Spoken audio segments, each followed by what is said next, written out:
অকথ্য ভাষায় গালাগালাজ, তার স্ত্রীকে মাকে নিয়ে। মাননীয়াকে দেখলাম স্টেজে তার পেছনে দাঁড়িয়ে আছে, তুমি এর পক্ষে কি বলবে, মানে এটা সম্বন্ধে কি বলবে? দাঁড়িয়ে থাকবে না কেন? তারপর সবাই বিজেপিতে চলে গেলে, ওনার ভোট চলে গেলে কি আপনি যাবেন ওনাকে ভোট দিতে? উনি রাজনীতি করেছেন এবং উনি যেটা করেছেন উনি প্রকাশ্যে করেছেন, কিছু লোকায়নি। আপনি আমার মতন লোককে বা আপনার মতন লোককে যারা ভোট দিয়ে আমাদের কাছে ক্ষমতা আছে নিজেদের এমপ্লয়কে সিলেক্ট করার, আমার বাড়িতে যে কাজ করে বা আমি যার কাছে লিগ্যাল সার্ভিস প্রোভাইড করি, যদি আমি ঠিক না করতে পারি সার্ভিসটা, সে আমাকে ছাড়িয়ে দিতে পারে বা আমিও তাকে ছাড়াতে পারি, তাই তো? তো আমাদের ট্যাক্স পেড মানিতে যারা চাকরি করছে, মিনিস্টার হচ্ছে, নেতা হচ্ছে, তারা ঠিক করে কাজ না করলে কেন তাদের আমরা ছাড়িয়ে দিচ্ছি না? এবং আমরা এটাও বলছি যে ঠিক করে কাজ করছে না।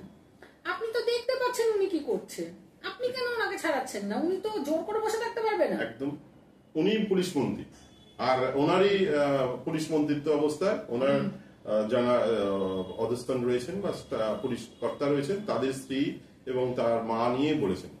এটা তো অন্যরকম রাজনীতি হচ্ছে। তোমাদের দেখার রাজনীতি তোমার কি মনে হয়? 34 বছর আমরা একটা রাজনৈতিক দলকে বিকল্প হিসেবে ভেবেছিলাম, এখন কি সেই দলটা আছে? বা তোমার কি কথা বলছেন? বিজেপির নাম বলাটা ঠিক নেই, আর তো বিরোধী নেই। আমি নামটা বলছি, আমি বিজেপির দায়িত্ব নিয়ে বলছি। যেই দল আমাদের সব থেকে বড় আবেগ হলো আমরা হিন্দু। আমরা কারা এটা ভালো করে বুঝতে হবে। আমরা তারা যারা জেজিয়া ট্যাক্স দিয়েছি, আমরা তারা যারা তলোয়ারের জোরে সালোয়ার পরিনি বা পয়সার নোটের গাড়ি দেখেও আমরা কিন্তু সালোয়ার পরিনি। আমরা ট্যাক্স দিয়ে, আমরা মাথা দিয়ে আমাদের ধর্ম রেখেছি। আমাদের জিজ্ঞেস করা হলো যে মাথা চাই, গুরুকে জিজ্ঞেস করা হয়েছিল যে মাথা চাই না ধর্ম চাই। উনি নিজের গলা কেটে বলেছিলেন যে আমার ধর্ম চাই, মাথা চাই না। আমার ধর্ম চাই, আমার মাথা চাই না।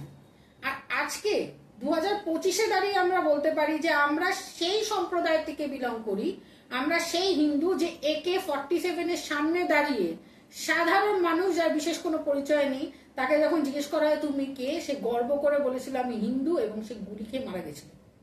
আমরা সেই জাতি।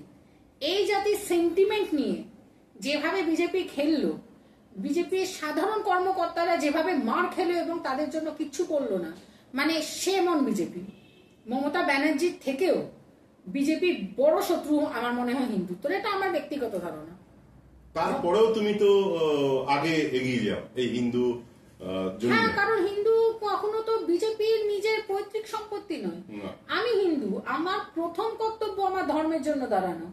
বলা হয় ধর্ম রক্ষতি রক্ষিতা, ধর্মকে রক্ষা করুন, ধর্ম আপনাকে রক্ষা করবে। এগুলো তো তুমি নিজের ব্যক্তিগত অর্থদানের মাধ্যমে করো, মানে এরকম নয় যে তোমায় স্পন্সর করে কোনো রাজনৈতিক সহযোগিতা নাও, তুমি নিজেই করো এগুলো। আমি দেখেছি তুমি করেছো। সহযোগিতা নিলে এই কথাগুলো এত জোর গলায় বলতে পারতাম না, বা কারোর থেকে টাকা নিলে বলতে পারতাম না। ভয় থাকতো পরের বার লোকটা টাকা দেবে না, সেটা নেই। যতটুকু আয়, যতটুকু চাদর, ততটুকুই পা ছড়াই। মহাবিষ্ণু আছেন, উনি সব ব্যবস্থা করেন, মহাবিষ্ণু সব দেখছেন।